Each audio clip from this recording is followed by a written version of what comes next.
Halo semuanya dan selamat datang di Autonet Max. Di sebelah kita ada Mercedes-Benz GLC 300 4MATIC AMG Line facelift. Panjang banget ya namanya. Jadi ini faceliftnya si GLC dan ini versi coupenya. Sekarang dia harganya 1429 miliar rupiah off the road. Dengan harga segitu kita dapat apa aja dari SUV coupe baru ini? Cek video ini.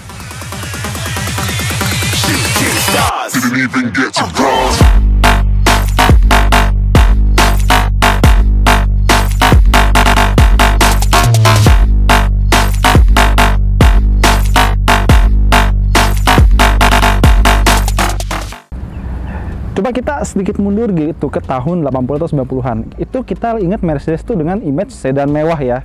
Sekarang mereka punya 8 SUV. Kita absen satu-satu. Yang paling sejati ya, G-Wagon, G-Class. Terus ada GLA. Sekarang GLB muncul lagi. GLC. Terus ada GLC Coupe, GLE, GLE Coupe, terus GLS. Itu kurang banyak apa coba? Dan ini yang di sebelah kita GLC Coupe yang facelift ya, dia GLC 300. Dan cara bedain GLC lama dan yang baru ini adalah kalau GLC yang baru dia punya LED DRL 2 ya, 1, 2. Kalau yang lama dia cuma 1. Dan dia pakai diamond grille dan logo Mercy-nya ini lumayan besar ya, karena di sini ada sensor buat kayak autonomous braking dan cruise control. Tapi versi Indonesia nggak punya adaptive cruise control, ada cruise control biasa. Sama karena dia pakai package AMG Line. Bumper depannya ini aerodinamiknya kelihatan sporty ya, tapi sebenarnya ini palsu. Yang asli cuma di bagian sini doang. Sama karena ini AMG Line, gua harap yang chrome ini harusnya diganti sama gloss black sih ya harusnya, biar sejalan sama tema sportinya. Kan AMG Line. Sekarang kita lanjut ke bagian samping.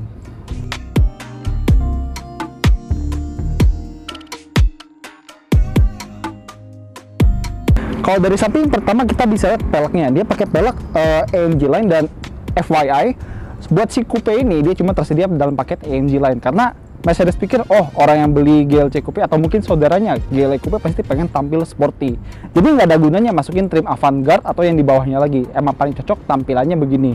Dia 20 inci dan dia belang. Jadi ban depan itu kalah lebar sama ban belakang. Nanti kita tunjukin ya. Kedua dia pakai kunci yang udah keyless dan ya seperti Mercedes pada umumnya. Tapi dia ada welcome light. Cuma nggak ada motif yang aneh-aneh ya. Kalau misalnya BM kan dia ada kayak garis yang kayak bentuk huruf L atau huruf J begitu, dia cuma nyala doang tanpa motif apa-apa. Dan dia kuncinya relatif sederhana ya, nggak ada kayak touchscreen atau apa-apa. Tapi ya masa dengan logo Mercedes kurang sih buat show off? Nggak mungkin kan? Dan karena dia, sekali lagi gue bilang, dia coupe SUV, atapnya emang begini. Terus apa lagi ya? Oh ya, dari belakang ini ban belakangnya itu jadi gini deh. Kalau kita ngelihat ban dengan tapak 255 aja, menurut kita itu udah lebar. Depannya itu 255 tapaknya, belakang 285. Itu lebar ban mobil sport. Bener deh. Kalau mobil-mobil balap touring aja itu bannya itu tapaknya 305. Cuma beda 20 mm tapaknya.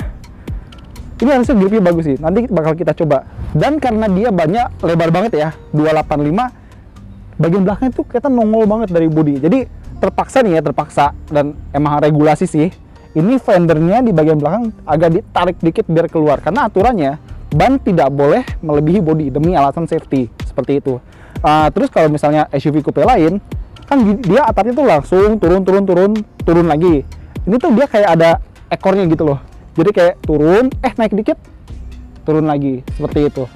Sekarang kita lihat bagian belakangnya.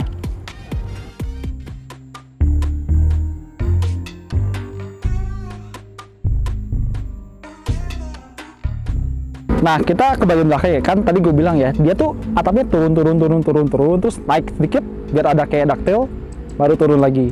Dan dia nggak ada wiper karena emang biasanya SUV coupe yang kayak begini-gini nggak ada wiper, karena menurut pabrikannya ini atapnya udah cukup sloping biar airnya langsung turun aja, seperti itu. Dan di atas lampunya sih nggak ada chrome, tapi kalau menurut gue pribadi ya agak terlalu over. Nggak usah ada juga nggak apa-apa, nggak terlalu masalah. Lampu belakang LED dan ini lampunya juga beda ya sama GLC yang sebelumnya. Dan di bawah sini dia ada aksen yang didesain kayak diffuser dan knalpotnya. Sebenarnya ini yang di luar warna hitam ini frame dan di dalamnya sih ada knalpot ganda asli. Jadi bukan knalpot palsu kayak GLE ya. Kalau GLE kan knalpot palsunya kentara banget tuh. Dan mobil ini depan belakang ada sensor parkir karena dia bisa parkir sendiri dan keluar parkirannya juga sendiri ya. Dan dia buka bagasinya begini kayak mobil-mobil VW. Udah elektrik pastinya, dan seperti biasa dia dapat kapasitas bagasi yang sedikit direduksi daripada versi GLC normalnya. Wajar, atapnya kan begini. Dan karena dia bannya bukan lahan flat tire, jadi kalau kempes harus langsung ganti. Di bawahnya kita nggak dapat apa-apa ya. Tapi di sini ada peralatan darurat buat kalau kenapa-napa di jalan. Ini partisinya buat nge-cover barang bawaan kita, dan begitu aja. Dan kalau kita masuk gigi mundur, kameranya bakal ciluk bak dari sini.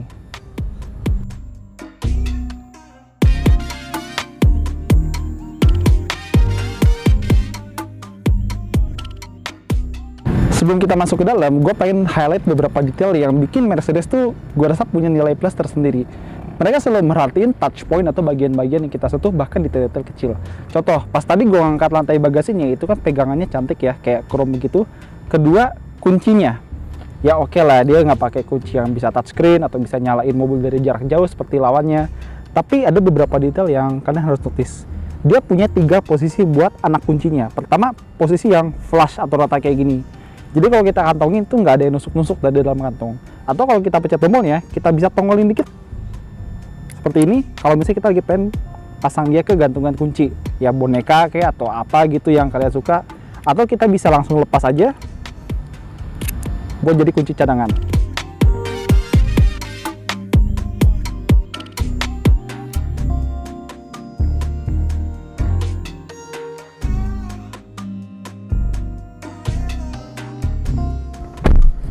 Sebelum kita mulai bahas interiornya, ada sedikit catatan. Unit yang kita lihat sekarang, yang kita tes sekarang, ini unit khusus buat tes. Jadi ada beberapa perbedaan sama yang kalian beli nanti. Perbedaan pertama, ini layarnya lebih kecil, sama ini speedometernya masih ada analognya. Kalau kalian beli, dapat layar yang lebih gede, sama ini juga full layar seperti itu. Dan ada beberapa glitch yang agak gua sayangkan di unit tes ini ya. Tapi kalian nggak bakal dapat glitch yang ada di kita sekarang. Contoh, kalau misalnya kita ganti driving mode-nya, kan dia ada Eco, Comfort, Sport, Sport Plus, sampai Individual. Dia tampilan mobilnya, dia tuh pixelated. Ini agak nggak tahu kenapa sih. Sama waktu gue nyetel musik, waktu pengen skip track sama previous track, dari sini bisa. Tapi dari sini nggak bisa. Entah kenapa. Tapi sekali lagi itu cuma glitch di mobil ini doang. Kalau mobilnya kalian beli yang di dealer, harusnya nggak ada yang kayak begini. Kita matiin lagi. Pertama, dia masih pakai setir AMG, lapis kulit, dan di sini dia pakai satin chrome, dan ada 2 trackpad. Yang kiri buat layar sini, yang kanan buat layar MID-nya. Sama pengaturan joknya udah elektrik, ada 3 memory seat di pintu ya. Sama untuk unit tes kita, dia pakai trim kayu di sini sampai di pintu, dan sistem stereonya dia dari Burmester, dan speakernya ada segambreng lah di sini, banyak. Sama kalau misalnya buat pemilihan bahan, bagus-bagus ya. Di sini rasanya Mercedes, Mercedes, Mercedes, Mercedes, Mercedes, Mercedes, Mercedes. Cuma ini yang Belgedes. Itu doang. Sama kalau buat practicality, laci-lacinya, kantong-kantongnya bagus ya. Di pintu kantongnya juga gede, ada cup holder. Lacinya juga gede di sini ya. Dan dia ada cup holder 2 biji di sini. Tapi sayangnya di unit yang ini dia nggak pakai wireless charging, dan spek resmi dari Mercedes memang tidak ada wireless charging buat di sininya seperti itu. Dan karena dia udah pakai MBUX yang baru, dia pakai trackpad lagi. Jadi bukan tombol puter-puteran, tapi trackpad yang bisa kayak mouse gitu ya, kayak laptop di rumah kita gitu. Tapi juga bisa touchscreen atau dari sini. Sebebasnya aja. Jadi Mercedes tuh ngasih begini, begini, sama begini biar konsumen gak banyak komplain. Sama kalau misalnya kita lihat di sini, dia ada 2 port USB yang Type C gitu ya. Yang di sini kita bisa colokin buat Android Auto. Seperti itu. Nah, sekarang kita mau coba si MBUX-nya seperti biasa, tinggal bilang, "Hey Mercedes." "Hey Mercedes. How may I help you?" "Change the ambient light to red." Okay, I am changing the color. Sama ngomong-ngomong soal ambient light atau lampu interior, lagi-lagi kelebihan Mercedes adalah kalau misalnya dia ngasih lampu interior tuh pilihannya banyak, bahkan dibanding merek Jerman yang jadi rivalnya, karena dia color palette-nya tuh bener-bener sampai kayak 64 warna atau bahkan mungkin kadang lebih kombinasinya seperti itu ya. Dan hal lain yang gue seneng adalah ini, buat ngatur setirnya dia udah elektrik. Cuma ada beberapa hal yang gue harap bisa ditingkatkan di GLC selanjutnya. Pertama, Kalau misalnya dia pakai spion yang frameless atau bezel-less atau pakai frame boleh, tapi frame yang tipis yang chrome gitu pasti lebih cantik mobil ini. Kedua, gua agak terganggu dengan space kosong di sini. Kalau di C-Class yang lama biasanya ini diisi jam analog, jadi biar lebih ada kesan mewahnya gitu, jadi nggak kosong begini doang, kayak ada yang kurang gitu di sini. Itu aja sih. Sekarang kita lanjut ke bagian belakang.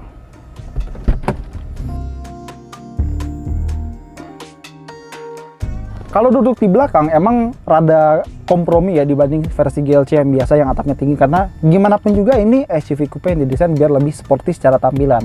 Makanya harus ada pengorbanan sedikit. Ruang kepala buat gue yang 178 cm sebenarnya ya relatif oke, cuma kalau misalnya udah nyoba ke GLC biasa terus ke sini pasti merasakan pengurangannya seperti itu. Padahal ruang kaki dia masih oke. Ini depan posisi nyetir gue sendiri, dan sebenarnya kalau buat duduk dengan tinggi 178 ini masih oke-oke aja, cuma emang lebih enak GLC yang normal. Armrest juga masih ada ya, ada laci, ada cup holder. Cuma di laci sini tadi nggak ada port buat ngecas apa-apa. Di balik sini pun nggak ada apa-apa ya, bener cuma kantong begitu doang dan dia open, nggak ada covernya. Di sini dia ada AC tapi dia cuma ada switch buat nutup sama buka ventilasinya. Jadi gua harap buat selanjutnya bisa dikasih port charger buat penumpang belakang, kan sayang ya kalau misalnya nggak bisa ngecas gadgetnya. Terus sayangnya lagi adalah dia tidak dilengkapi dengan panoramic sunroof, karena dia ada sunroof di depan tapi dia nggak sampai kaca belakang. Padahal kalau misalnya bisa dikasih buat sedikit ngasih kesan lega saat dibuka atapnya seperti itu lumayan. Jadi kalau buat orang yang claustrophobic jadi nggak bakal nelangsa amat gitu di belakang. Tapi sentuhan bagusnya adalah dia kan udah pakai kombinasi bahan kulit sama alcantara di depan, dan di belakang pun tidak dikurangi. Jadi bagian luar ini masih kulit, jahitnya juga rapi, dan alcantaranya juga rasanya tuh bagus gitu. Dan dia pakai kantong joknya ala-ala pesawat terbang seperti ini. Dan di pintu kita masih dapat speaker dari Burmester seperti itu. Oke, dari belakang cukup dari itu aja ya. Oh ya, sama kelupaan, kalau misalnya kita pengen ngelipat jok belakangnya, kita bisa dari bagasi, karena dia ada switch warna silver, kita tarik, dia langsung ngelipat sendiri.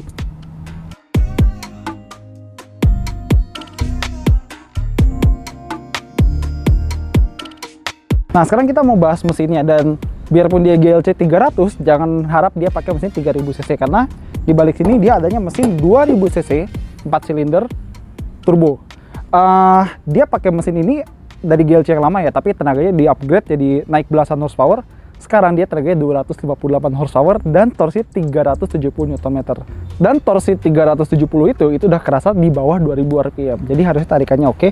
Cuma karena sebelum kita udah cobain si C200 yang pakai EQ Boost sama E350 juga, mobil ini dia nggak pakai EQ Boost. Jadi dia benar-benar petrol turbo begitu aja, nggak ada bantuan dari electric motor atau ISG kalau Mercedes bilangnya ya. Dia pakai transmisi 9 percepatan ya, torque converter. Kalau yang lama kan 7 percepatan. Terus dia penggeraknya all wheel drive. Jadi roda depan, roda belakang semua dapat tenaga sama torsi dari mesin. Yaitu artinya 4MATIC Mercedes tuh all wheel drive ya. Jadi bukan transmisi yang punya 4 percepatan otomatis. Bukan begitu ya. Yuk.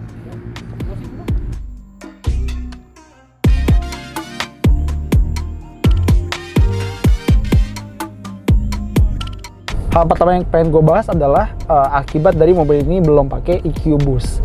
Jadi kalau misalnya kita pakai si sistem ISG-nya, kalau dari Mercedes bilang ya, ada dua hal yang ke-notice. Pertama, pas kita starter mobilnya pertama kali, itu sedikit efek cegukannya itu masih berasa. Jadi pas kita start, kita nyalain mobilnya, baru kayak gitu.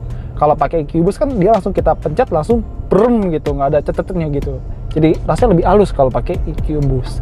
Kedua, karena EQ Boost tuh emang kerasa buat ngurangin turbo lag di pas kita pertama kali nginjek gas atau kita kick down, ini dia turbo lagnya jadi sedikit lebih berasa daripada mesin yang pakai EQ Boost.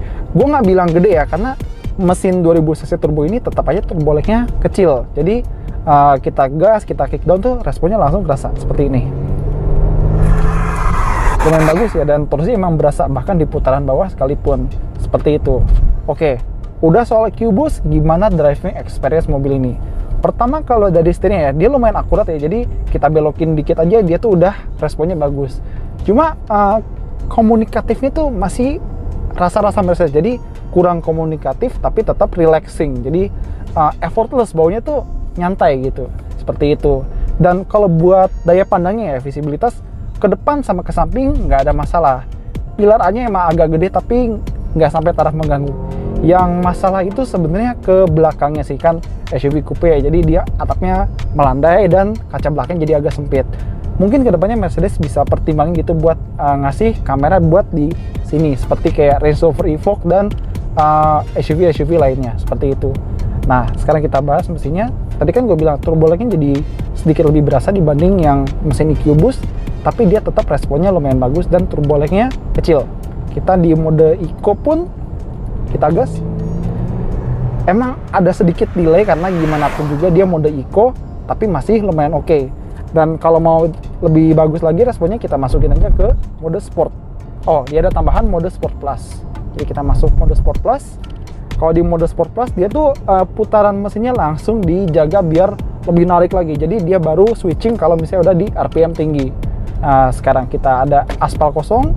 Sekarang kecepatan sekitar 40-an. Kita coba gas ya. 1, 2, 3.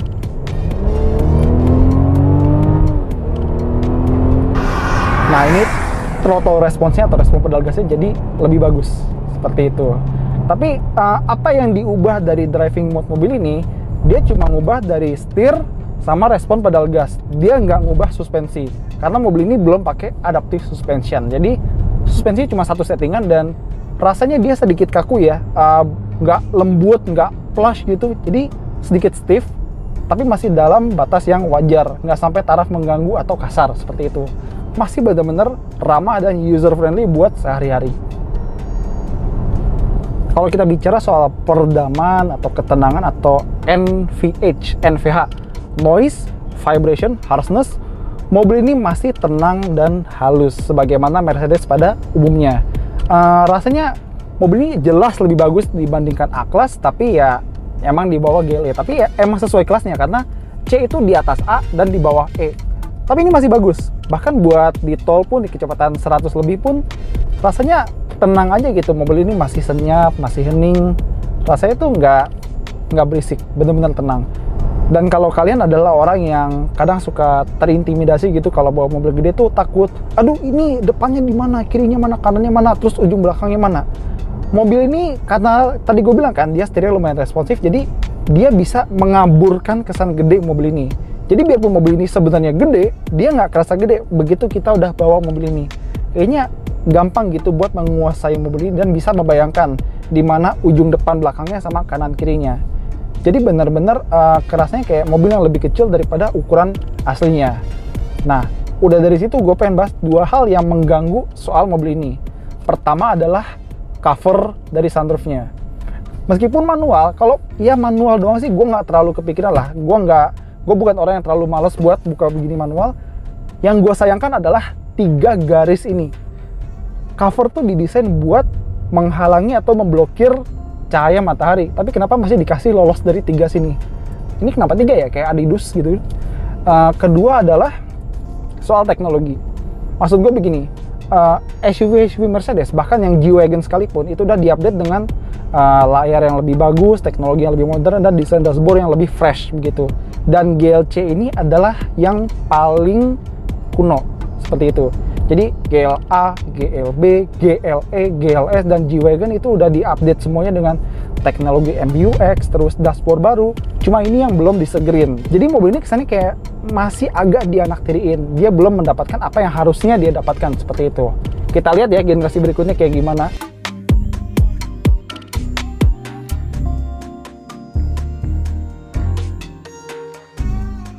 Sekarang kita sampai ke topik pembahasan soal fitur-fitur yang membantu pengemudinya atau boleh kita bilang sebagai driving aids. Mobil ini sebenarnya driving aids-nya nggak berjibun ya, nggak bertaburan. Dia cuma ada cruise control, autonomous braking, blind spot assist, sama rear cross traffic alert, seperti itu doang. Jadi bukan yang paling canggih, tapi udah lumayan cukup buat sebuah brand premium. Terus soal bensinnya nih ya, gue bawa mobil ini dari Bogor terus ke Tangerang.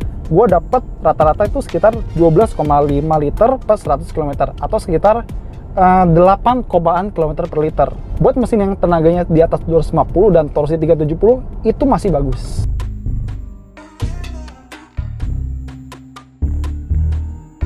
Nah, jadi selain mesinnya juga udah responsif, terus setirnya juga akurasi dan responnya juga bagus, si gearbox 9 percepatan ini dia halus, terus ganti giginya juga cepat gitu ya, cepat tapi smooth, dan kalau misalnya rasionya juga pas gitu dia milihnya. Jadi di kecepatan rendah dia nggak jerky, dan di kecepatan tinggi dia bisa jaga RPM-nya rendah seperti itu.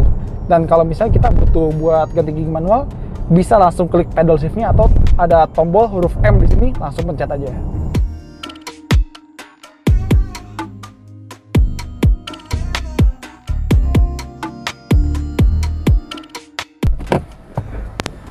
Oke, jadi setelah kita cobain si GLC Coupe ini, apa kesimpulannya? Sekarang begini aja, faktanya adalah kalau kita pakai SUV Coupe, sekarang nggak cuma satu merek yang nawarin, banyak, terutama dari Jerman. Semua merek Jerman bahkan nawarin SUV Coupe. Jadi apa yang mendistinguish atau membedakan mobil ini dari sesama SUV Coupe lainnya? Jadi begini, orang yang beli SUV Coupe pasti pengen beda. Nah, kalau dari Mercedes, dia bisa ngasih tetap value-value Mercedes. Misalnya, drivingnya tuh masih relax ya, jadi nyetirnya tuh bener-bener kayak santai, effortless, dan dia juga nyaman. Tapi karena dia pakai AMG Line, dia bisa ngasih pengendalian yang lebih sporty daripada Mercedes reguler ya, dan tampilannya juga mencolok kalau di jalanan, dan kualitas terus bahan-bahannya itu masih Mercedes banget. Cuma kita juga harus berdamai dengan kekurangan mobil ini. Practicality-nya juga sebenarnya standar ya, karena dia SUV yang lebih tidak praktis daripada versi normalnya, dan di belakangnya juga nggak lega-lega amat. Dan di antara SUV Mercedes lainnya, GLC ini sebenarnya yang paling butuh update karena teknologinya udah agak ketinggalan dibanding saudara-saudara kayak GLA, GLB, GLE, dan GLS. Tapi tampilannya benar-benar mencolok di jalanan. Seperti itu. Oke semuanya, itu aja dari Autolet Next. Thank you banget udah nonton. Kalau misalnya kalian suka video ini, jangan lupa jempolnya, jangan lupa komentar ya, dan jangan lupa subscribe. Oke, dadah semuanya.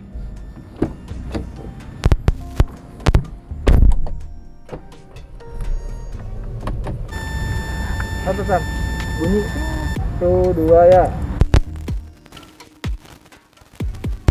Ya, adalah matematikanya nanti. Banding 8 sama. Hah? Banding 8. 12,5, 8 ke 12,5, 96. Ah, oh iya. Nakuannya jadi 2 nih. Ada putih, ada hitam.